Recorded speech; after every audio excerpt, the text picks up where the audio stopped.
Amid increasing retaliatory state action, Disney and RCID execute 2 long-term land use contracts after publicized and open hearings. 100. Despite the state's escalating retaliation, Disney sought de-escalation, including through several attempts to spark a productive dialogue with the DeSantis administration. 101. It was to no avail. The threatening political action and rhetoric continued and escalated further. 102.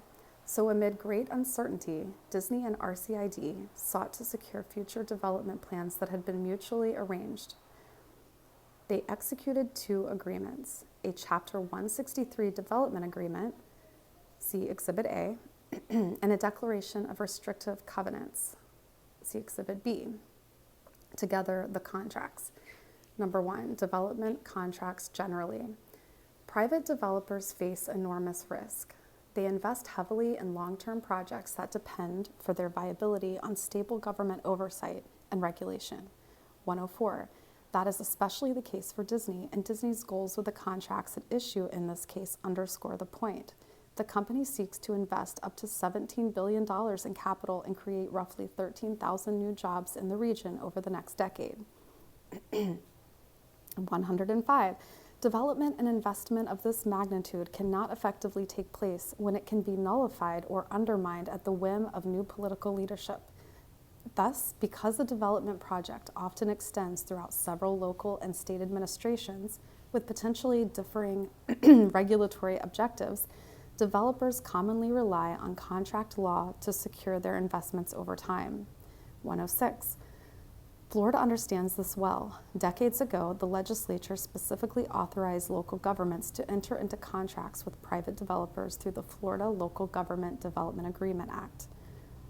107. In enacting the Development Agreement Act, the legislature found and declared that the lack of certainty in the approval of development can result in a waste of economic and land resources, discourage sound capital improvement planning and financing, escalate the cost of development, and discourage commitment to comprehensive planning. The legislature explained that its intent in enacting the Development Agreement Act was also to encourage a stronger commitment to comprehensive and capital facilities planning, ensure the provision of adequate public facilities for development, encourage the efficient use of resources, and reduce the economic cost of development. In the legislature's own words, this intent is affected by authorizing local governments to enter into development agreements with developers. 108. A restrictive covenant is another type of contract that facilitates efficient, productive, and profitable long-term land use. Restrictive covenants are agreements between 2 parties by which one party agrees to refrain from using property in a particular manner, ultimately to the benefit of both parties. Florida enforces restrictive covenants in order to provide the fullest liberty of contract and the widest latitude possible in disposition of one's property. And there's a reference to Hagen versus Sable Palms that you could look up if you want. 109. As any prudent developer would do, and as many others have done with no controversy, Disney used these tools to secure future development plans which the DeSantis administration had already found compliant with Florida law in the comprehensive plan. The contracts followed public notices in the Orlando Sentinel, Orlando's primary newspaper, with a readership in the hundreds of thousands, and discussions at public hearings. 2. The district's publicized and open hearings. On January 18, 2023, RCID issued its first public notice in the Orlando Sentinel. Notice is hereby given that the Reedy Creek Improvement District will hold the first of 2 public hearings on January 25, 2023, on the intent to consider a development agreement pursuant to Chapter 163 Florida statutes, and the publication continued with specifics about the contract terms. 111. In accordance with the Orlando Sentinel notice, RCID considered the development agreement at the January 25th public hearing. As reflected in the minutes of the January 25th meeting, attendees included representatives from WESH2 News, the Orlando Sentinel, Channel 9 WFTV, Channel 6 WKMG, Telemundo, and the Orlando Business Journal. The RCID district administrator advised that the board is being asked to consider a proposed development agreement between the district and Walt Disney Parks and Resorts US Inc., Disney. He explained several key provisions of the development agreement, including that it would vest development entitlements in Disney as the owner of the vast majority of the lands within the district and a master developer of the Walt Disney World Resort. The RCID board president asked if there were any public comments. There were none. 112. After that discussion and opportunity for public comment, RCID gave notice that the matter would be on the agenda again for the next public meeting, set for February 8th, 2023. 2 days after the first public hearing, RCID published that second notice in the Orlando Sentinel. Notice is hereby given that the Reedy Creek Improvement District will hold the second and final of 2 public hearings on February 8th, 2023, on the intent to consider development agreement pursuant to Chapter 163 Florida statutes, and again continuing with accompanying specifics about the contract terms. 113. In accordance with that Orlando Sentinel notice, RCID considered the matter for a second time at the February 8th public hearing.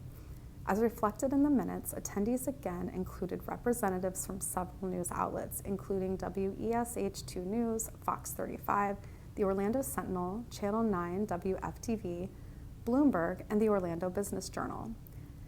114. The district administrator advised that there had been no changes to the development agreement since its first reading at the previous meeting.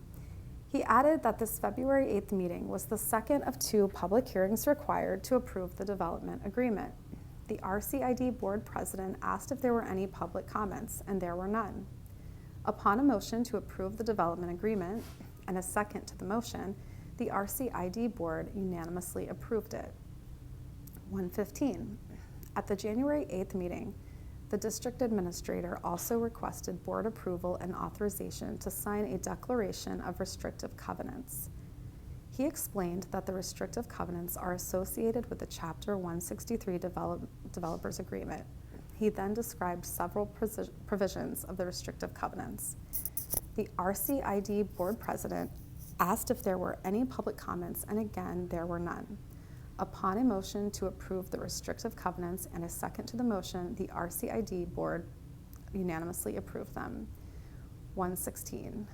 Disney and RCID executed the contracts that same day, February 8th, and then recorded them in official county records. Number 3, the contract terms.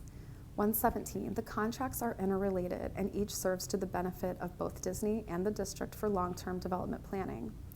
118, much has been mischaracterized about the intent and effect of the contracts. The contracts do not undermine the CFTOD board's ability to exercise its limited governing powers. Indeed, among other things, the CFTOD board maintains the ability to impose ad valorem taxes, maintenance taxes, and utility taxes, including the power to enforce collection of taxes by tax liens and foreclosure, build, operate, and maintain roads, provide emergency services, exercise the power of eminent domain, maintain and operate extensive drainage and flood control system and other utilities, adopt, supplement, and enforce codes regulating building safety, elevators, escalators, and similar devices, the prevention of fire hazards, plumbing and electrical installations and the like, review and approve or disapprove building permit applications, and issue general obligation bonds, revenue bonds, utility special tax bonds, and bond anticipation notes. 119. Rather, the contracts reflect in significant part confirmations of the comprehensive plan that had already been reviewed by RCID and the state in July 2022. 120. The development agreement precludes Disney from using its land except as authorized in the development agreement, which permits Disney to use its land within the district up to a defined maximum development program. Down to the square foot, the maximum development program specifies how much mixed-use commercial space for offices and retail restaurants Disney can build through 2032. The maximum development program also approves 1 additional major theme park and 2 additional minor theme parks for construction through 2032. Finally, the maximum development program approves 14,000 additional keys for hotels and resorts. 121. Thus, the maximum development program tracks the planning set forth in the comprehensive plan. All development rights and entitlements as established by the maximum development program are vested in Disney.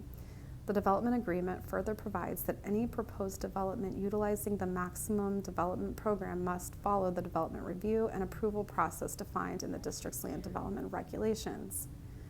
122, the development agreement recognizes that the maximum development program will require new or expanded facilities and public infrastructure systems and requires that the districts shall fund, design, and construct those public facilities. Thus, with respect to any land owned by Disney that is needed for public facilities, Disney agrees to sell its land to the district instead of the district having to go through condemnation proceedings, and agrees not to seek payment from the district in excess of the land's fair market value. 123. Finally, as the development agreement recognizes Disney and the district previously collaborated in the procurement of federal and state level environmental permits entitling RCID land to certain unique and beneficial development rights. Specifically, Disney sought and received, primarily at Disney's expense, approvals governing the protection and relocation of threatened and endangered species and requisite mitigation for the same.